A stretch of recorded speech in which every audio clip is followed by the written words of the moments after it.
Dr. Ludwig, what are your thoughts on intermittent fasting and time restricted eating? There's an interaction here. I think time restricted eating and intermittent fasting is a powerful tool, but it can cut both ways. If you try to fast on a conventional high carb diet, forget it. I mean, people look around. People can't even get into their cars and drive for a couple hours without eating because our cars are now designed with all these food storage devices. Pretty soon they're going to have little mini freezers in there so you can have plenty of food. So people can't go from one meal to the other without eating. How are they going to fast? You have to adapt your body metabolically, and metabolic adaptation simply means the fat cells do what they're supposed to do.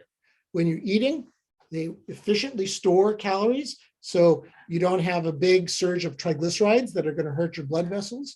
But when you're not eating, they very efficiently release calories back into the bloodstream, so your brain is happy. And if you're fat adapted, if you're adapted to fat, and the best way to get there is to start by reducing processed carbs. Once you're fat adapted, then fasting becomes easy and it becomes synergistic. But I really don't recommend people start there. They're just going to feel terribly hungry, low energy. They're going to crash. They're going to overeat all the wrong foods. Do you have personal experience with weight gain, intermittent fasting, and time restricted eating?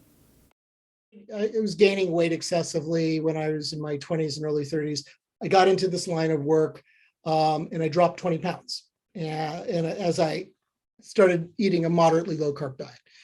During the pandemic, like everybody else, and also I'm older now, I'm like, once you get to be 60, things change. Sympathetic tone to the fat cells decrease. And so I gained weight like everybody during the pandemic, and I started time restricted eating.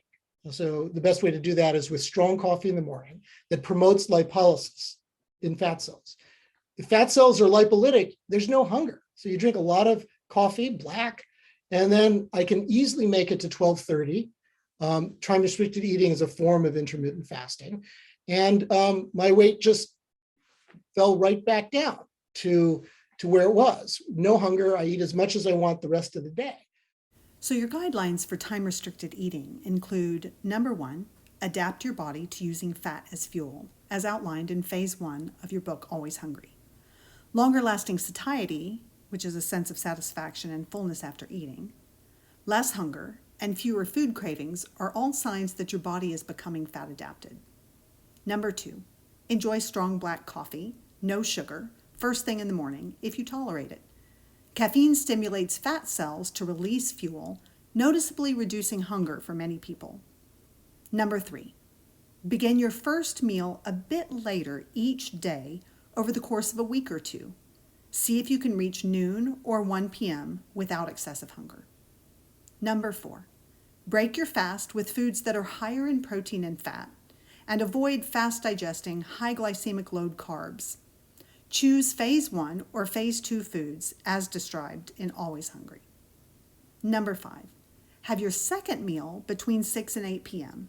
to achieve an eating window of 6 to 8 hours with 16 to 18 hours of fasting. And number 6, pay attention to hunger between meals and any tendency to overeat or feel uncomfortably full at your evening meal. Adjust types of food and eating times as needed. And as always, speak with your health provider first if you have any special medical conditions.